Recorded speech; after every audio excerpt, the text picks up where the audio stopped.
Awan panas berlangsung selama 19 menit 52 detik dengan jarak luncur 5.000 meter. Mengingat aktivitas vulkanik Gunung Semeru masih fluktuatif dan masih berpotensi terjadi erupsi susulan. BPBD Kabupaten Lumajang menghimbau masyarakat untuk tetap waspada mengingat status Gunung Semeru saat ini berada di level 3 atau siaga. Untuk dampak sementara nihil, alhamdulillah nggak ada risiko, utamanya ke jiwa juga nggak ada, ke penambang tidak ada, semua sudah berjalan dengan aman dan terkendali. Masya Allah, berarti dalam benar.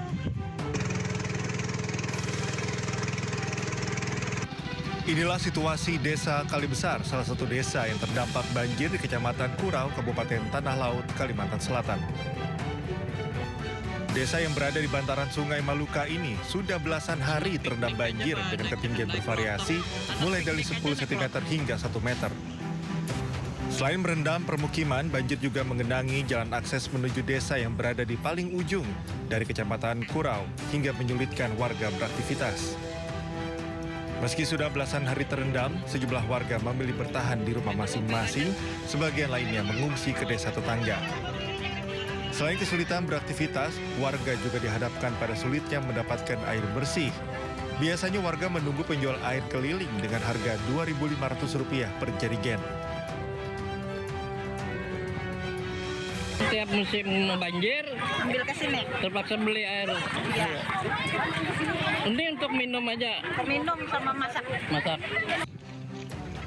Berdasarkan data dari BPBD, hingga saat ini jumlah rumah yang terdampak mencapai 4.315 rumah dengan penghuni 12.542 jiwa.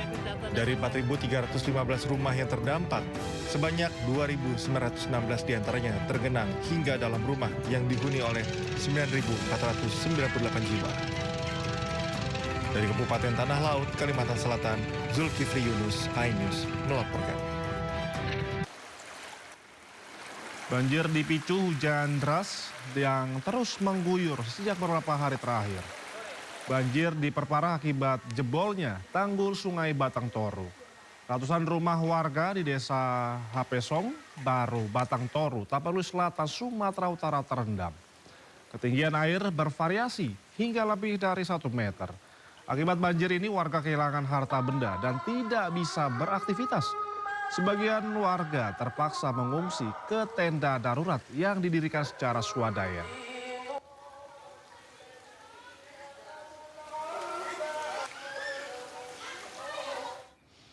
Sementara itu, pemirsa, banjir bandang yang membawa kayu gelondongan kembali menerjang Kabupaten Bener Meriah, Aceh. Banjir bandang yang membawa kayu gelondongan terjadi di kawasan aliran sungai Wihgile, Kampung Fajar, Harapan, Kecamatan Timang Gajah. Material kayu yang terbawa arus banjir itu melintasi di kampung warga dengan cukup deras yang membuat warga panik dan berhamburan keluar rumah. Menurut Pusat Data dan Informasi Posko Penanganan Bencana Hidrometeorologi Bener Meriah, air yang membawa material kayu tidak sempat meluap karena sungai yang dalam. Hingga saat ini belum ada laporan terkait kerusakan jembatan utama, khususnya di ruas Jalan Nasional Biren Takengon yang melintasi kampung tersebut.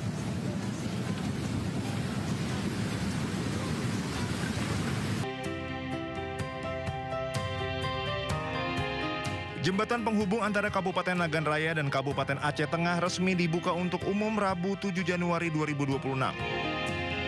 Peresmian jembatan berlokasi di Desa Blang Merandeh, Kecamatan Betong Ateh, Banggalang, Kabupaten Nagan Raya. Jembatan penghubung ini memiliki panjang 30 meter dengan lebar 4,2 meter dan kapasitas beban maksimal 30 ton. Jembatan penghubung ini dibangun sebagai upaya pemulihan infrastruktur pasca bencana hidrometeorologi yang terjadi pada November 2025 lalu. Alhamdulillah, pengerjaan dapat berjalan lancar, kurang lebih 14 hari selesai. Bahwa jembatan yang sudah kita buat itu kemampuan kapasitas maksimalnya kurang lebihnya 30 ton. Sehingga masyarakat yang melintas, untuk harapan kami, untuk penggunaan muatan juga sewajarnya kan itu. Dan ini bisa dilalui oleh roda 2. Supaya bisa masyarakat sudah bisa menggunakan jembatan ini, dan tolong juga seperti disampaikan oleh Pak Danrem tadi dijaga bersama-sama jembatan ini.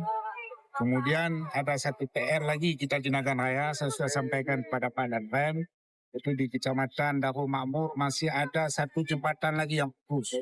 Itu juga mohon bantuan semua pihak, kelompok perintah atasan, semoga penanganan ini bisa secepatnya Pak Danrem.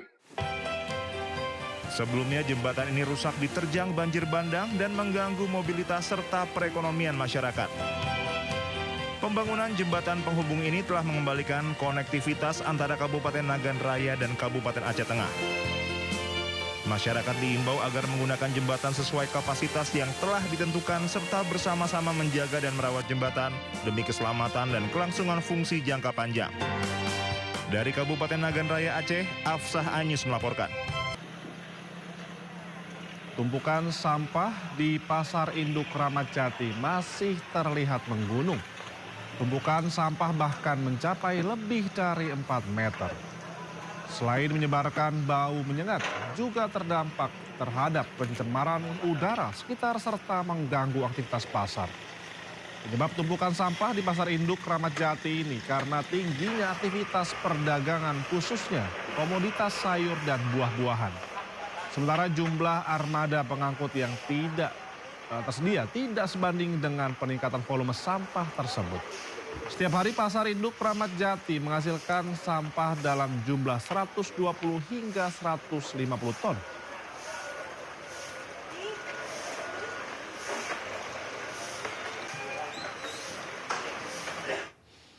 Timbunan sampah di Pasar Induk Kramat Jati, Jakarta Timur memang sangat meresahkan. Selain menimbulkan bau menyengat, tumpukan sampah juga menyebabkan kemacetan karena tumpukan sampah memakan sebagian jalan. Dan untuk mengetahui seperti apa kondisi di sana, ada rekan kami Hadisti Arifa. Hadisti, silakan dengan laporan Anda di sana. Iya, selamat siang Indra dan juga pemirsa. Hingga hari ini tumpukan sampah yang berada di Pasar Induk Kramat Jati masih terlihat menggunung. Dari pantauan saya pada siang hari ini tumpukan sampah ini memang sudah jauh berkurang dibandingkan dari hari sebelumnya. Namun untuk hari ini ketinggian sampah masih mencapai lebih dari 4 meter. Tentunya keberadaan sampah yang menggunung ini mengganggu aktivitas pasar baik itu kepada para pedagang maupun juga para pengunjung karena menyebarkan aroma yang tak sedap ataupun juga menyengat sehingga ini mengganggu kenyamanan pedagang dan juga pengunjung. Kemudian juga cuaca hujan dan juga mayoritas sampah yang merupakan sampah organik ini juga memperburuk keadaan di sekitar kawasan tumpukan sampah ini karena menghasilkan genangan air dan juga lumpur yang sedikitnya ini mengganggu aktivitas para pengunjung yang melintas di jalan depan Pasar Induk Kramat Jati ini. Nah, kalau kita bicara terkait penyebab tumpukan sampah yang menggunung ini disebabkan oleh tingginya aktivitas pasar, khususnya komoditas sayur dan juga buah yang menghasilkan sampah organik dalam jumlah besar, di mana jumlah sampah yang tinggi tersebut tidak sebanding dengan armada truk yang digunakan untuk mengangkut sampah. Idealnya sehari truk pengangkut sampah yang digunakan ini harusnya ada 15 armada, namun belakangan ini hanya dioperasikan sebanyak 8 unit karena proses perbaikan. Sementara di Pasar Induk Kramat Jati ini menghasilkan sampah setiap harinya ini 120 hingga 150 ton. Sehingga inilah yang menyebabkan tumpukan sampah yang menggunung ini karena keterbatasan armada pengangkut truk sampah. Dan hingga hari ini dari Pemprov DKI Jakarta bersama juga pemerintahan Kota Jakarta Timur sudah melakukan upaya dengan mengirimkan armada untuk dapat memindahkan dan juga mengangkut sisa tumpukan sampah di Pasar Induk Kramat Jati ini. Setiap harinya ada sebanyak 33 armada yang akan beroperasi, terdiri itu dari kendaraan berat, kemudian juga truk tonton hingga juga sekop yang digunakan untuk mempermudah proses pemindahan dan juga pengangkutan sisa tumpukan sampah ini ke tempat pembuangan akhir Bantar Gebang, Bekasi. Dan tadi pihak pengelola Pasar Kramat Jati juga menyatakan setidaknya sekitar 150 armada lagi yang akan dapat dioperasikan untuk dapat menuntaskan sisa tumpukan sampah ini. Untuk satu armada ini dapat mengangkut sekitar 10 hingga 15 ton sampah setiap harinya. Dan tentu ini juga menjadi harapan para pedagang maupun juga pengunjung agar pemerintah dapat memiliki solusi yang dalam jangka panjang agar penumpukan sampah ini tidak kembali terulang.